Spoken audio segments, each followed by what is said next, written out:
ये महज एक समुदाय की कथा नहीं है जो एक चौराहे पर खड़ा है और उसको रास्ता नहीं सूझ रहा है,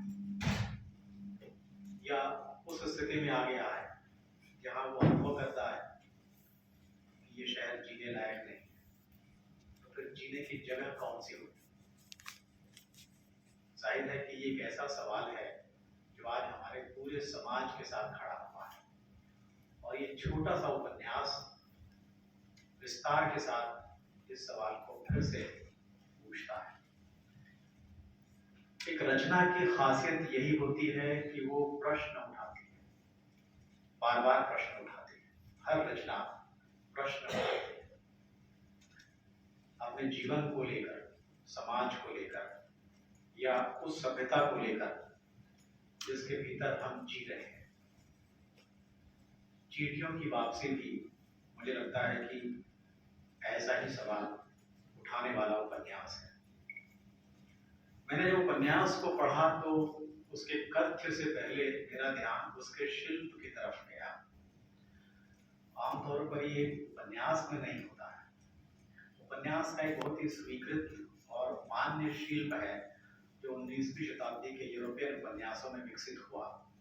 बाद में और कई दिशाओं में उसका विकास हुआ, लेकिन एक बुनियादी शिल्प जो उपन्यास का रहा है, कहानी को कहने की एक विशेष पद्धति जिसमें कथा कहीं से शुरू होती है और कहीं जाकर समाप्त हो जाती है। हालांकि वो सचमुच समाप्त नहीं हो जाती, वो एक नए शुरुआत के लिए समाप्त होती है। ये सामान्य पद्धति है। शुरू से लेकर आखिर तक कथा का विकास इसी तरह से होता है। इसी पद्धति को इस उपन्यास में भी अपनाया गया है। यही की बात, उससे ये अलग नहीं है, और इसलिए इस उपन्यास को आप उतनी ही सहजता से पढ़ सकते हैं जितनी सहजता से प्रेमचंद के उपन्यास को पढ़ सकते हैं। बस कहानी एक जगह शुरू होती है, फिर धीरे धीरे आगे बढ़ती है। लेकिन एक सृजनशील रचनाकार कहीं उसके भीतर से भी एक विक्षेप पैदा करता है शिल्प के स्तर पर। अगर ऐसा ना होता तो एक ही कथा प्रविधि के भीतर कई तरह के शिल्पगत विक्षेप क्यों पैदा होते और कैसे पैदा होते हैं। विक्षेप इसमें यह है कि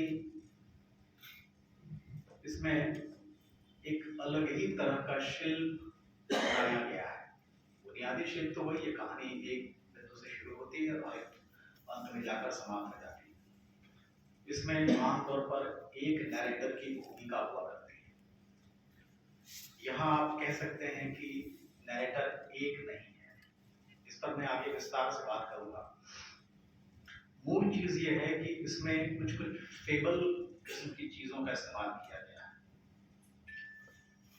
या फिर ये कहें कि एक तरह का जिसको कहते हैं एंथ्रोपोमॉर्फिज्म, मानव रूपता, वो इसमें दिखाई पड़ती है। कहने का मतलब ये है कि मनुष्य का संसार और मनुष्येतर प्राणियों का संसार यहाँ जैसे एक हो जाते हैं। चींटियों का संसार और इंसान का संसार अलग अलग नहीं रह जाते। वैसे तो भौतिक रूप में दोनों की दुनिया अलग अलग है, लेकिन साहित्य वो जगह है जहाँ सारी दुनियाएं आपस में आकर मिल सकती है, इसकी संभावना उसके भीतर हमेशा मौजूद है। तो यहाँ मानवेतर प्राणियों और मनुष्य के संसार की परिधियां एक दूसरे से टकराती है, बल्कि एक दूसरे में विलीन हो जाती है। ये कोई नई कथा प्रविधि नहीं है। आप ये भी कह सकते हैं कि ये बहुत ही प्राचीन कथा प्रविधि है। किशन लाल ने अपने वक्तव्य में शुरू में इसका उल्लेख भी किया कि ये चीजें हमारी परंपरा में मौजूद है। फेबल के तौर पर कहानियां कही जाती हैं, लेकिन उसके पात्र इंसान नहीं होते हैं, उससे अलग दूसरे जीव हो सकते हैं, लेकिन वो कहानी दरअसल इंसान की ही करते हैं। और इस तरह से करते हैं कि वो उस जीव के रूप में अपनी कहानी नहीं बल्कि इंसान की कहानी कह रहे हैं। यानी जीव का इंसान की तरह का व्यवहार, ये हमको बहुत सारे फेबल्स में दिखाई देता है। हमारे देश में तो पंचतंत्र की कथाएं इसी तरह की हैं, ईसप की कहानियां और तमाम तरह के फेबल्स जो दुनिया भर में लिखे गए हैं, उन सब में आपको इसी तरह की रचना प्रवृत्ति मिलेगी। इसलिए ये प्रवृत्ति तो पुरानी है, लेकिन एक लेखक किस तरह से उसका सृजनात्मक उपयोग कर सकता है, उसकी दो दिशाएं हो सकती हैं। एक तो ये कि उसको सीधे सीधे फेबल के रूप में ही लिखे, जैसे जैनेन्द्र की कुछ कहानियों में देखने को मिलता है, या फिर इस तरह से कि दोनों की दुनियाओं को आपस में इस तरह से अंतर्विलीन कर दे कि उनके भीतर का, उनके बीच का जो फर्क है वो समाप्त ना हो जाए। तो इस तरह से एक बहुत ही विलक्षण नैरेटिव टेक्निक, एक आख्यान प्रविधि की खोज, उसका इस्तेमाल किशन लाल ने इस उपन्यास में किया है। तो मेरा ध्यान सबसे पहले इसी चीज की ओर गया। सामान्यतः ये होता है कि जब आप किसी उपन्यास को पढ़ना शुरू करते हैं, एक यथार्थवादी उपन्यास, हालांकि यथार्थवाद का संबंध हमेशा उपन्यास से रहा है। उपन्यास अगर ना होता तो यथार्थवाद का जन्म भी नहीं होता। ये कहें कि दोनों साथ साथ पले बढ़े हैं। बाद में उपन्यास के भीतर से यथार्थ को उसको एक्सट्रैक्ट करने के अलग अलग तरीके अपनाए गए, लेकिन जो मूल प्रविधि है यथार्थवाद की, वही उपन्यास की बुनियादी प्रविधि है, और इसका इस्तेमाल हम दुनिया भर में होते हुए देखते हैं।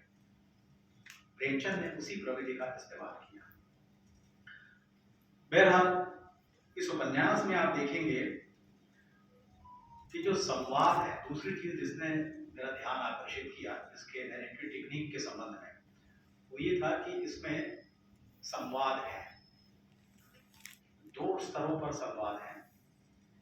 एक तो गुरुजी और संजय के बीच संवाद है। आप देखेंगे कि कथानक बहुत कुछ संवादों के जरिए विकसित होता है। संवादों को अगर आप माइनस कर दें तो शायद कथानक का प्रवाह रुक जाएगा।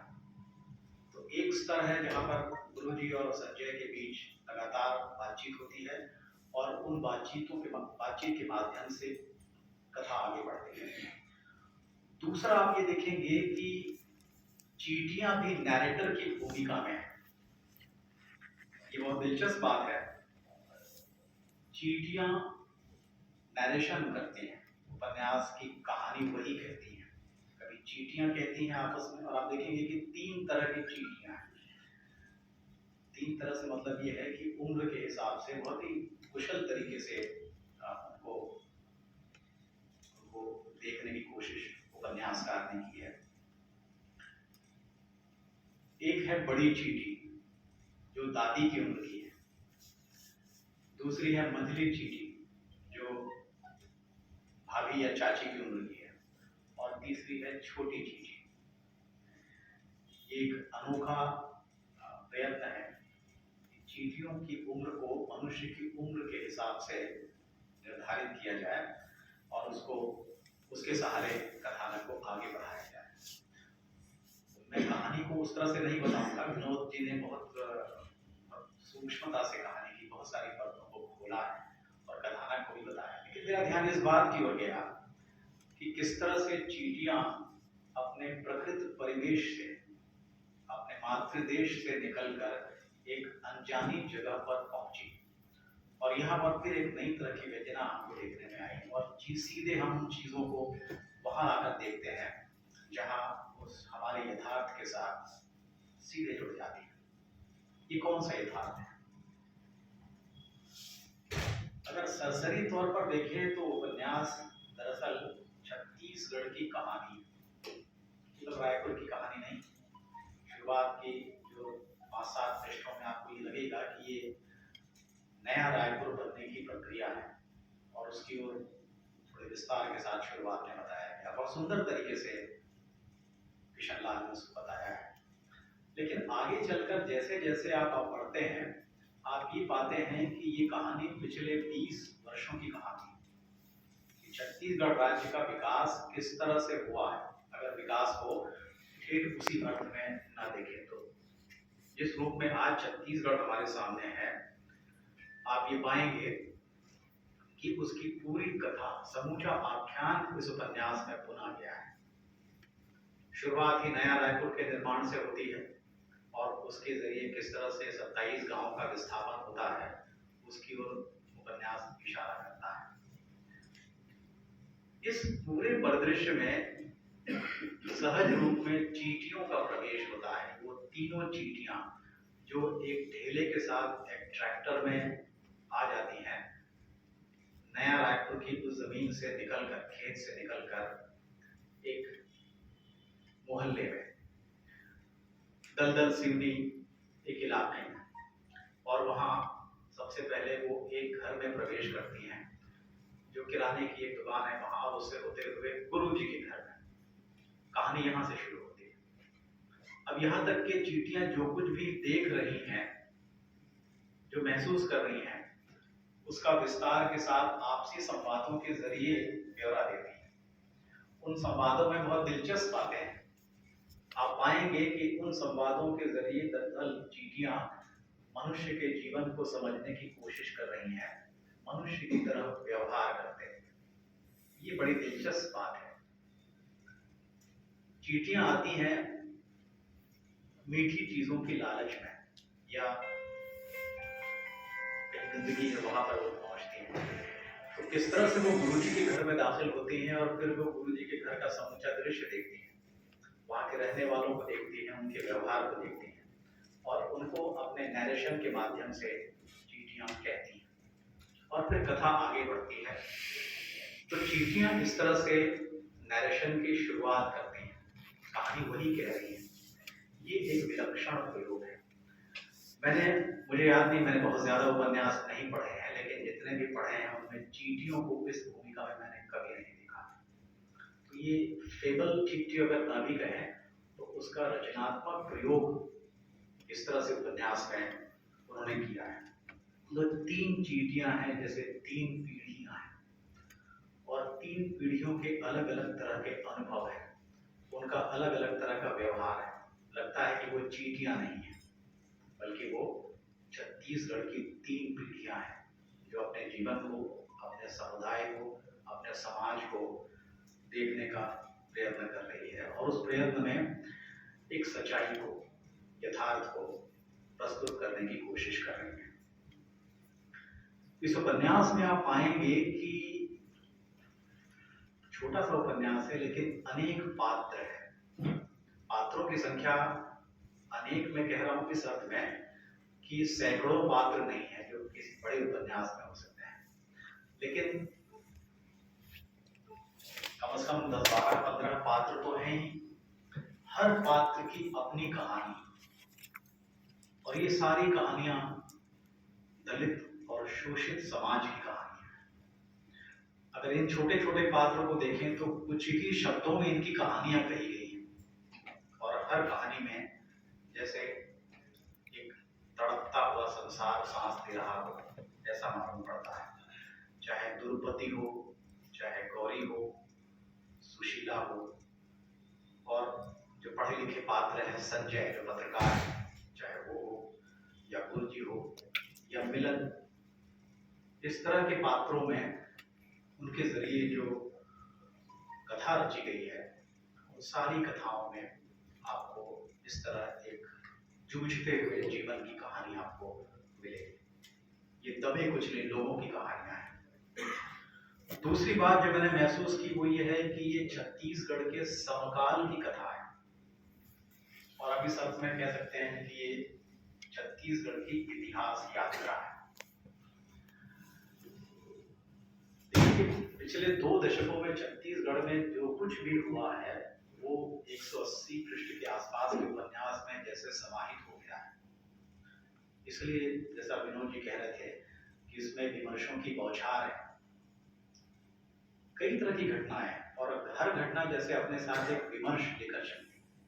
यहाँ मैं विमर्श को उस अर्थ में नहीं ले रहा हूँ जिस अर्थ में उत्तराधुनिक संदर्भों में उसको देखा जाता है, उसको अधिक से अधिक चर्चा के रूप में आप देख सकते हैं।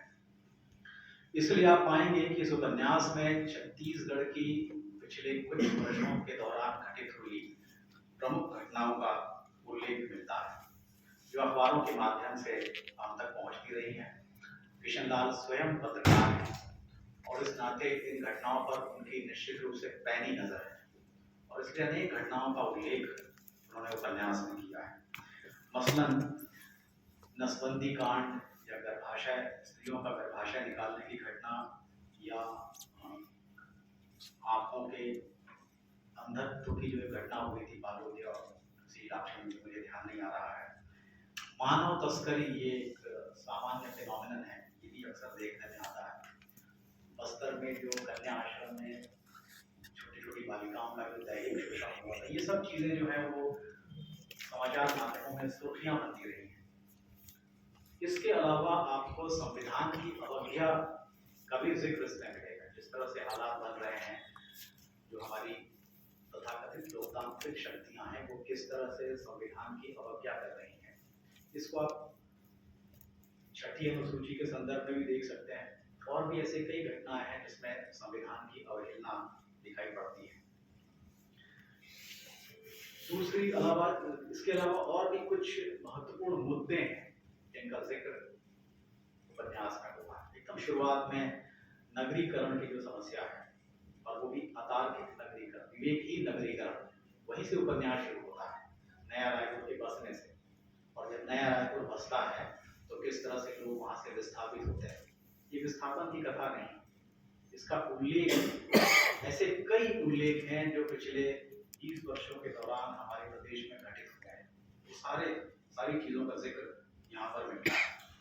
मसलन इसमें पर्यावरण का विमर्श आपको मिलेगा, या जातिगत विद्वेष और घृणा का जो वातावरण अंदरूनी इलाकों में नहीं बल्कि शहरों तक में दिखाई पड़ता है, उसका भी जिक्र हम इसमें देख सकते हैं।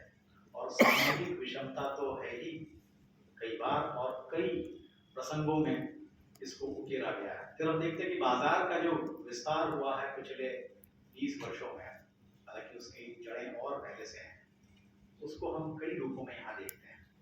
फिल्म और विज्ञापन का जो पूरा कारोबार हमारे यहाँ विकसित हुआ है छत्तीसगढ़ में, उसके कुछ प्रसंग यहाँ पर हैं। उसके अलावा एक और उल्लेख इसमें मिलता है, विधानमंडलों में जातिगत आरक्षण में कटौती को लेकर भी हमारे यहाँ कुछ बहसें हुई थी, लेकिन अंततः हुआ कुछ नहीं। 4% अनुसूचित जाति के आरक्षण में कटौती कर दी गई, उसका जिक्र यहाँ पर मिलता है। उसके अलावा आप देखें तो वैलेंटाइन डे पर जिस तरह से हुड़दंग हुआ करता है, प्रेमी जोड़ों को जिस तरह से अपमानित किया जाता है, उसका उल्लेख भी उपन्यास में है। पुलिस के अत्याचारों का उल्लेख इसमें है। तो आप ये पाएंगे कि पिछले 20 वर्षों में जो कुछ भी हमारे यहाँ घटित होता रहा, वो बहुत कंडेंस्ड रूप में, संघनित रूप में उपन्यास में रहा है। और ये बहुत बड़ी बात है मुझे लगता है, क्योंकि 180 पृष्ठ के उपन्यास में इस समूचे फलक को समेट लेना ये मामूली कौशल नहीं है। और उसके लिए जिस शिल्प का सहारा लिया गया है, वो भी छोटी छोटी घटनाओं के उल्लेख के जरिए तमाम विमर्शों को समेटने की कोशिश हमको यहाँ देखने को मिलती है। बहरहाल उपन्यास के 2 हिस्से मैं आपके सामने पेश करना चाहूँगा। ये हिस्से इस दृष्टि से भी मुझे महत्वपूर्ण लगे क्योंकि ये ऐसा उपन्यास है जिसमें भाषा का कौशल, भाषा का वैभव भी देखने को मिलता है, जो अक्सर उपन्यास में देखने नहीं मिलता। उसकी वजह ये भी रही है कि उपन्यास तो एक सिंपल नरेशन है और वो आसानी से हमको समझ में भी आता है, उसके साथ हम बह जाते हैं। लेकिन कभी कभी भाषा हमको खींचती, पकड़ती है, और उपन्यासकार के भाषिक कौशल को, साथ ही साथ उसकी संवेदनशीलता को भी व्यक्त करती है। तो पहला हिस्सा वो है जिसमें चींटियां जो हैं, जब दल्लत सिंह जी के गुरु जी के घर में पहुंच गई हैं और वहां जिन हालात का वो सामना करती हैं, उसको देखकर उनको लगता है कि हम पहले जहां थे वही ठीक था। यहाँ आकर हमारा जीवन जो है पहले की तुलना में दुष्कर हुआ है। नई तरह की परिस्थितियों का हमको सामना करना पड़ा है, जिसके बारे में हमने खेत में रहते हुए कभी सोचा नहीं था। तो शहर और गांव के बीच का जो अंतर है, उस अंतर को चींटियां अपने इस कथन के माध्यम से कहती हैं। ये जो प्रसंग है उसमें नवंबर महीने की धूप का जिक्र है। कितना अंतर होता है नवंबर के इस महीने में गांव और शहर की शाम में। छत पर बैठी बड़ी चींटी सोच रही थी, इस वक्त खेत की मेड़ पर घास की जड़ों में वैसे ही उमस भरी गर्मी होगी जैसे आग से पानी के खौलने पर निकलने वाली भाप है। हवाएं दिन भर आवारागर्दी करने और इधर उधर घूमने के बाद ठहर गई होंगी। लहराती धान की बालियां थक हार कर स्थिर खड़ी होंगी। पंछी आज का अंतिम दाना या कीड़े मकोड़े अपनी चोंच से दबाए अपने बच्चों को खिलाने के लिए घोंसलों की ओर लौट रहे होंगे। पंडुकी तो कका के तेल भैंसा ठोका थो की पुकार लगाती हुई अपने बच्चों को बुला रही होगी। एक तरफ जहां मेंढकों की टबकिर टिर गूंज रही होगी, वहीं बबूल और कौवा के पेड़ों में झिंगुरों का समूह कान तेज होने लगा होगा। सांप अपने बिलों से रात के भोजन के रूप में हवा पीने के लिए निकल रहे होंगे। दीर्घ विश्राम के लिए सांझ किसी चिड़िया की तरह रात की टहनी पर बैठी होगी। इससे बेहतर काव्यात्मक वर्णन और क्या हो सकता है। पेड़ों की परछाई लंबी होकर खेतों में काली चादर की तरह फैल गई होगी। थोड़ी ही देर में कलिंदर की भाप की तरह तीज का चांद पश्चिम से किसी बच्चे की तरह ठुमकता आएगा और अपने मुंह से भरे शबनम के फव्वारे की तरह खेतों में छोड़ देगा। जबकि यहाँ शहर में तो शाम ऐसी चिपचिपी है जैसे गुड़ में चिपका कोई अखबार का कोई रत्ती पन्ना हो। इसमें जो भाषिक वैभव है मुझे वो बहुत ही विलक्षण लगा। मैंने गौर से इस हिस्से को 2-3 बार पढ़ा। ये काव्यात्मक वर्णन आमतौर पर उपन्यासों में नहीं होता। कुछ ऐसे उपन्यास लिखे गए हैं जिसमें काव्यात्मकता बहुत गहरी है, लेकिन किसी दृश्य का इस तरह से सुंदर वर्णन विरल है। इसलिए मैंने सोचा कि इसे रेखांकित किया जाना चाहिए। एक और हिस्सा मैं आपके सामने रखना चाहूंगा। बड़ी चींटी ने कहा, बिल्कुल सही कह रही हो, लेकिन सच कहूं तो इस मौसम में शहर में वो बात नहीं जो गांव में होती। फिर से वही तुलना है गांव और शहर के बीच में, और आप इसको शीर्षक की व्यंजना से भी जोड़कर देख सकते हैं, चींटियों की वापसी की व्यंजना के साथ। बड़ी चींटी ने कहा, बिल्कुल सही कह रही हो, लेकिन सच कहूं तो इस मौसम में शहर में वो बात नहीं जो गांव में होती है। अभी गांव के खेतों में मौसम बड़ा सुहावना होगा। हम जहां रहती थी वहां का नजारा तो इस मौसम में और बड़ा मनभावन रहता था। चारों तरफ हरियाली ही हरियाली। खेतों में जहां तक नजर दौड़ाओ वहां तक सब कुछ खिला खिला दिखाई देता। कुछ खेतों में सरसों के पीले पीले फूल, तो कुछ में अरसी और लाकड़ी के नीले नीले फूल। उसे देखकर तो ऐसा लगता था मानो नीले आकाश में किसी पक्षी की तरह खेतों में उतरकर अपने पंख फैला दिए। बबूल के पेड़ों पर पीले पीले फूल तो किसी सुंदरी की नाक में सजे स्वर्ण फूल की तरह लगते थे। खेतों की पेड़ों पर अरहर की बालियां झूमती रहती थी। बेलियां मूंग की लताएं नागपांस की तरह कुसुम के एक पौधे से दूसरे और दूसरे से तीसरे पौधे, इस तरह सारे पौधों में जकड़ी रहती थी। उड़द की बेलें कटे हुए धान की नरई से गलबैयां करती रहती थी। खेत उस वक्त भ्रमर कुंज लगते थे। कोयल, पपीहे, पड़की आदि की मधुर बोलियों से खेत दिन रात गूंजते रहते थे, चहकते रहते थे। किसी उपन्यास पर बात करते हुए इस तरह 2 टुकड़ों को पढ़ देना शायद उचित न मालूम पड़े, लेकिन मुझे लगा कि उपन्यास को इस तरह से भी देखना चाहिए कि लेखक किस तरह अपनी पर्यवेक्षण क्षमता के बल पर उन चीजों को देखता है जिनकी ओर आमतौर पर हमारा ध्यान नहीं जाता। प्रसंग जरूर है गांव और शहर के बीच अंतर का, लेकिन इसके जरिए लगता है कि मानो कविता की छोटी छोटी दुनियाएं इस उपन्यास में खिली हुई है। ये नहीं कहूंगा कि उपन्यास काव्यात्मक है, लेकिन जो अंश मैंने पढ़े हैं उसमें गहरी काव्यात्मकता है। और ये भी नहीं कहूंगा कि कोई कवि ही इसे लिख सकता है, लेकिन इसको लिखने के लिए एक गहरी कवि दृष्टि की आवश्यकता है। और कवि दृष्टि जरूरी नहीं है कि किसी कभी नहीं, कथाकार के पास भी हो सकती है। इस बारे में अज्ञे ने बहुत विस्तार से विमर्श किया है। कवि दृष्टि को उन्होंने कुछ इस रूप में परिभाषित किया है कि सूक्ष्म पर्यवेक्षण क्षमता के जरिए हम यथार्थ के एक नए पहलू को सामने ला सकते हैं, और ये चीज मुझको यहाँ दिखाई दी। और ये सब हुआ है कथाकार की समर्थ भाषा के जरिए। अद्भुत भाषा है इस उपन्यास में।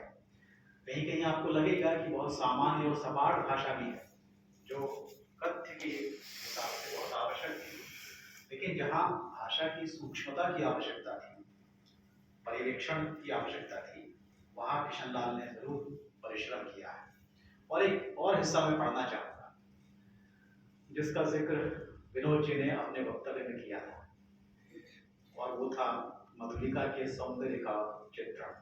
और ये ऐसा चित्रण है कि जिससे कुशल रीतिकारी कवि भी जैसे विफल हो जाए। उसने अपने लंबे काले और चिकने बालों को हल्का सा सिर झटक कर फैला दिया। उसके बाल अमावस्या की काली रात और कोयल से भी अधिक काले थे, मखमल से भी नरम और मुलायम। स्कूली छात्रा होने के कारण सीधे मांग निकाल दो दो बेड़ी गूंथती थी। माथे से लेकर सीमांत तक बाल दो हिस्सों में किताब के पृष्ठ की तरह खुल गए। मांग जो है वो किताब के दो पृष्ठों की तरह खुल गए और लंबी सड़क की एक रेखा बीचों बीच खिंच गई। अपनी आंखों को देखा, वो आईने के सामने खड़ी होकर देख रही है।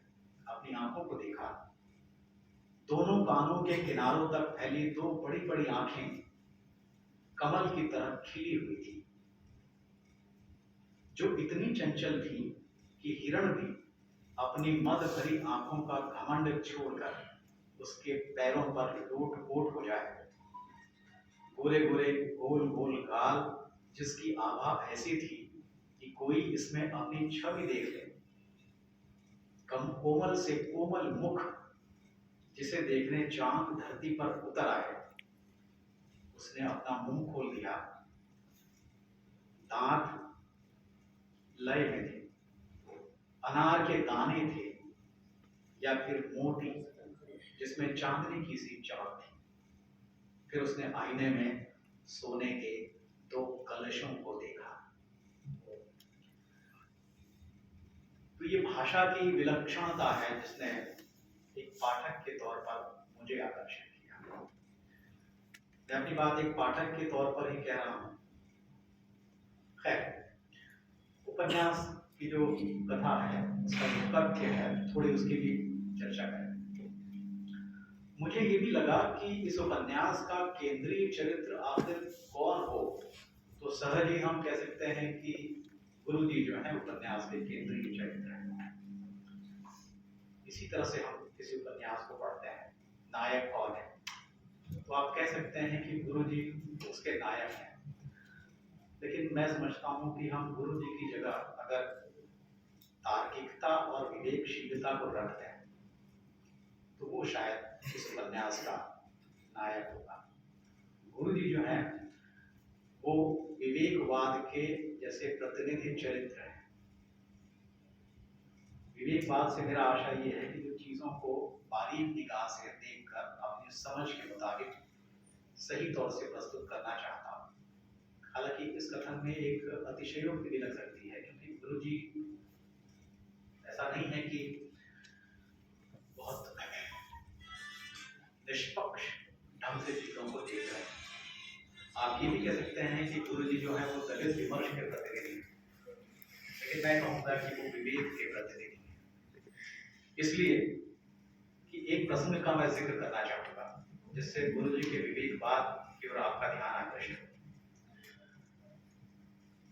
उपन्यास में एक ऐसा प्रसंग आता है जिसमें बाबा घासीदास के जीवन को जानने समझने के लिए जो भी अब तक प्रयत्न हुए हैं, उनकी जो जीवनियां लिखी गई हैं, उनका जिक्र है। ज्यादातर जीवनियां ऐसी हैं और आमतौर पर साधु संतों के बारे में श्रद्धा भाव से ही इस तरह की बातें कही जाती हैं। उनको अलौकिक और चमत्कारी पुरुष सिद्ध करने की कोशिश की जाती है। चाहे कबीर हो या किसी भी व्यक्ति को जिसने संत का दर्जा हासिल कर लिया हो, उसको आमतौर पर हम चमत्कारी पुरुष मान ही लिया करते हैं। आज भी जो हमारे समकालीन और कथित संत हैं, उनके जो अनुयायी हैं, उन्हें चमत्कारी पुरुष ही मानते हैं। लेकिन गुरु जी का कहना यह है कि बाबा घासीदास के जीवन चरित्र को लिखने वालों को उनके चमत्कारों को छोड़कर उनके जो सामाजिक सरोकार हैं उनकी बात करनी चाहिए। अगर गुरु घासीदास महान है तो चमत्कारों की वजह से नहीं, इस वजह से कि उन्होंने गहरे सामाजिक सरोकार के साथ जीवन जिया और एक समुदाय को आत्मसम्मान के साथ जीने के लिए प्रेरित किया। ये एक संकेत है गुरु जी के विवेकवाद का। दूसरा आप ये पाएंगे कि जैसे गुरु जी अपने घर में कोई स्टडी सर्किल चला रहे हैं, उनके मित्र कभी कभी उनके पास आते हैं और पत्रकार संजय भी उनके बीच आता है, सब लोग मिलकर बातचीत करते हैं। बातचीत में सामाजिक संदर्भों की चर्चा होती है, जो कुछ भी हमारे देश में, हमारे प्रदेश में और हमारी दुनिया में घटित हो रहा है उस पर वो बातचीत करते हैं। बातचीत में हमेशा गुरुजी का जो दृष्टिकोण है वो तार्किक होता है। ऐसा नहीं है कि दूसरे वक्ता जो कह रहे हों गुरुजी उनकी बात को मान लें, वो बराबर आवश्यक होने पर प्रतिवाद करते हैं और एक सही दृष्टिकोण जो संभव है वो प्रस्तुत करते हैं। इस अर्थ में मैं इसको स्टडी सर्किल कहूँगा, क्योंकि गुरुजी के सानिध्य में उनके मित्र और पत्रकार संजय चीजों को, समस्याओं को, जीवन को सही संदर्भों में सही तरीके से देखने की कोशिश करता है। उपन्यास में आप ये देखेंगे कि बहुत सारी कहानियां हैं,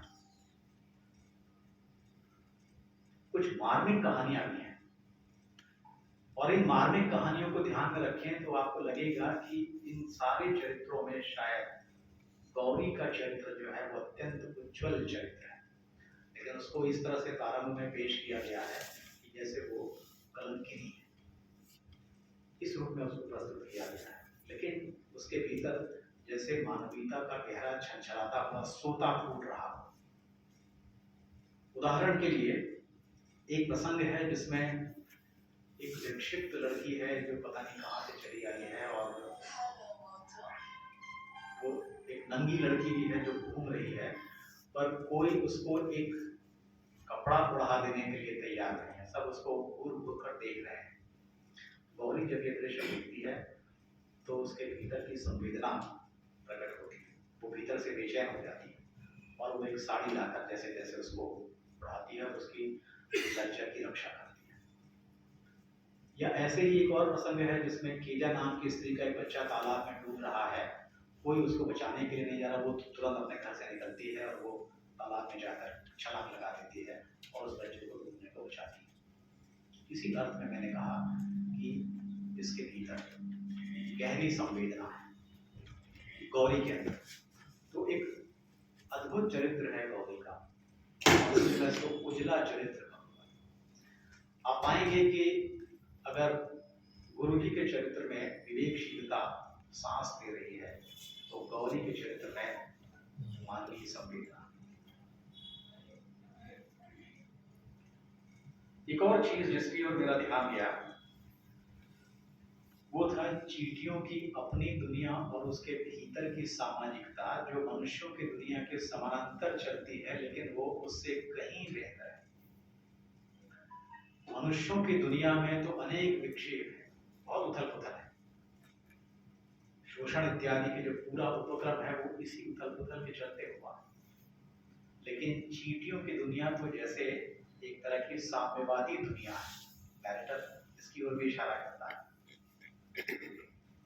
वहां इस तरह का भेदभाव नहीं है, वहां किसी तरह की जाति व्यवस्था नहीं है, न कोई छोटा है न बड़ा है, वे चींटियां हैं और उनकी पहचान सिर्फ चींटियों की है। इसलिए उपन्यासकार एक वाक्य कहता है इसके बारे में, चींटियां साम्यवाद पर विश्वास करती थी और सामूहिक जीवन जीती थी। एक व्यंजनात्मक अर्थ इसका ये लिया जा सकता है, ये नहीं कि चींटियों की दुनिया में कम्युनिज्म था, लेकिन एक इशारा है कि जिस तरह का छल छद्म भेदभाव शोषण और संघर्ष मनुष्यों की दुनिया में है, चींटियों की दुनिया बिल्कुल ही सरल है। उस सरल दुनिया की ओर जिसकी ओर चींटियां लौटना चाहती हैं, वो जीवन जो गांव में है उसकी तरफ वापसी की बात इसीलिए कही गई है। और एक और शब्द इन्होंने इस्तेमाल किया है जो बड़ा दिलचस्प है, और वो है चींटी संस्कृति।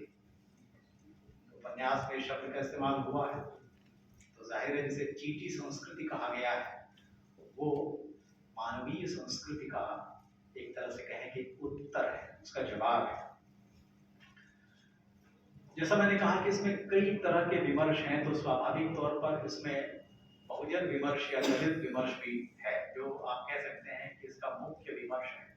लेकिन ये कहना मुझे सही नहीं मालूम पड़ता है कि ये दलित विमर्श का उपन्यास है। किशन लाल के पहले उपन्यास में किसी हद तक लेखक जो है जैसे सेल्फ कॉन्शियस, बहुत सजग, आत्मसजग था कि वो एक दलित उपन्यास लिख रहा है, और उस नाते उसमें कथ्य को लेकर आप पाएंगे कि गहरा आक्रोश उसके भीतर से दिख रहा है। वो आक्रोश इस उपन्यास में आकर संतुलित हुआ है, वैसा अनियंत्रित आक्रोश नहीं है।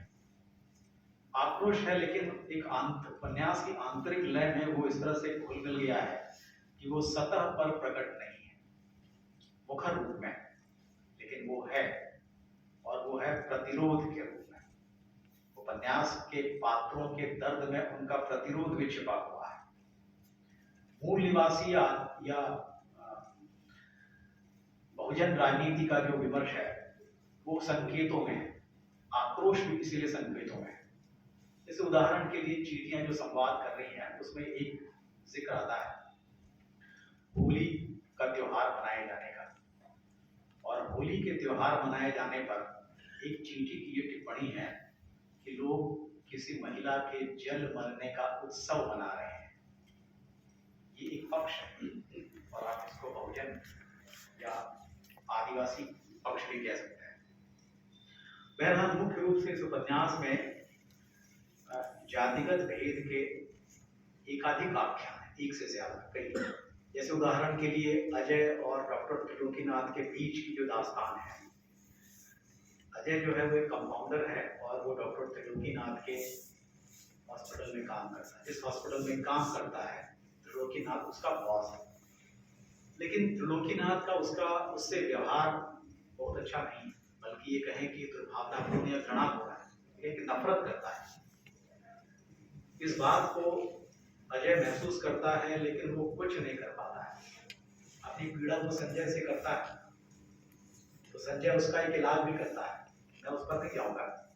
मुख्य बात यह है कि एक व्यक्ति को अपनी दलित पहचान के साथ जो समाज में जी रहा है, उसको इस तरह से अनेक स्तरों पर संघर्ष करना पड़ता है। कुछ इसी तरह का संबंध संजय और उसके संपादक के बीच है। संजय अपने काम में कुछ